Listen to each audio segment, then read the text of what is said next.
बढ़ती महंगाई और बेरोजगारी के विरोध में काले झंडे और तख्तियां लेकर कांग्रेस ने प्रदर्शन किया।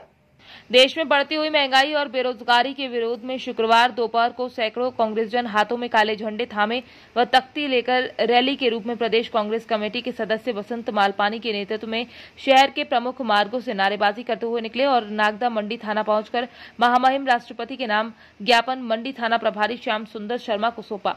ज्ञापन में उल्लेख किया गया कि जब से मोदी सरकार केंद्र में आई है तब से पेट्रोल, डीजल और एलपीजी की कीमतों के साथ साथ कई चीजों के दामों में बढ़ोतरी देखी गई है, जिससे कि आम आदमी को भयंकर महंगाई का सामना करना पड़ रहा है। महंगाई मांग बढ़ने और लोगों के हाथ में ज्यादा पैसे होने की वजह से नहीं हुई है। ये महंगाई सरकार की गलत नीतियों की, अर्थव्यवस्था के अनुपयुक्त प्रबंधन की वजह से हुई है। सरकार ने ये दिखावा करना जारी रखा है कि कीमतों में बढ़ोतरी की चिंता झूठ है और इसकी अनदेखी से ये मुद्दे शांत हो जाएंगे। कांग्रेस पार्टी मूल्य वृद्धि के मुद्दे पर सरकार की ओर से घोर लापरवाही की निंदा करती है। उन्होंने कहा कि कांग्रेस की मांग है कि केंद्र सरकार पेट्रोल, डीजल और एलपीजी के दाम तुरंत कम करे। हम मांग करते हैं कि आयात शुल्क की समीक्षा की जाए और आवश्यक आयातित वस्तुओं की कीमतों को रीसेट किया जाए। आवश्यक वस्तुओं पर जीएसटी दरों को कम किया जाए। महंगाई के साथ साथ देश की दूसरी सबसे बड़ी समस्या बेरोजगारी है। मोदी सरकार ने हर साल 2 करोड़ रोजगार देने की बात कही थी, लेकिन 7 साल बाद भी अभी तक कोई योजना नहीं है। वर्तमान में यहाँ कोई नए उद्योग तो नहीं खुले, मगर अधिकांश पुराने उद्योग भी बंद हो गए हैं, जिससे युवाओं के समक्ष रोजगार का संकट आ खड़ा हुआ है।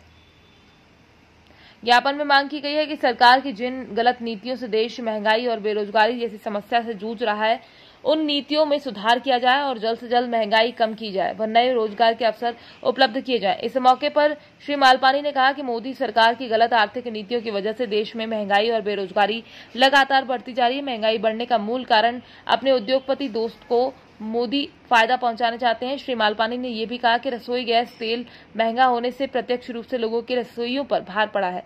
वहीं डीजल, पेट्रोल महंगा होने से अप्रत्यक्ष रूप से आम जनजीवन की वस्तुएं महंगी हुई हैं। यूरिया महंगी कर सरकार ने किसानों की लागत मूल्य को बढ़ाया, साथ ही कई पैकिंग मटेरियलों में कीमतें वहीं रखकर उनका वजन कई कंपनियों ने कम किया है। मोदी सफल राजनीतिज्ञ हो सकते हैं, लेकिन आमजनों की समस्याओं को समझने में और देश के विकास में वे असफल रहे। अडानी का कब्जा है। दूसरी, हम बात करें कि ऑटोमोबाइल सेक्टर में जाएं तो हम महंगी कारों की बात नहीं करते हैं, हम सस्ते स्कूटरों की बात करते हैं। वो स्कूटर भी आज भी लाख रुपए से कम का कोई स्कूटर या मोटर व्हीकल 2 व्हीलर आ नहीं रही है। हम यूरिया की बात करें तो मध्य प्रदेश सरकार ने भी यूरिया की कीमत काफ़ी बढ़ा दी है।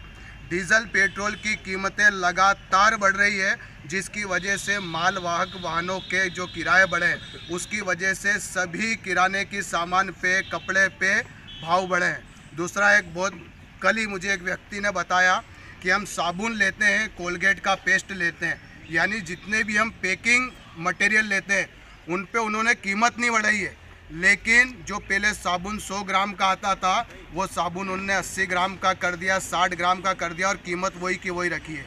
जो पेस्ट पहले 250 ग्राम के आते थे। आज नागदा विधानसभा अध्यक्ष यूथ कांग्रेस के नेतृत्व में जो लगातार बढ़ती हुई महंगाई को लेकर प्रदर्शन किया गया है, मोदी सरकार के खिलाफ काले झंडे दिखाकर विरोध प्रदर्शन किया गया है। मोदी सरकार लगातार अपनी हिटलरशाही से बाज नहीं आ रही है।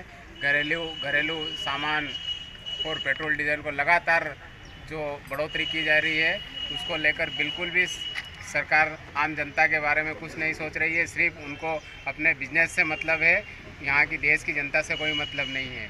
मोदी के इस रवैये से आज भारत की जनता, बहुत ही गरीब लोग बहुत ज़्यादा परेशान हो चुके हैं।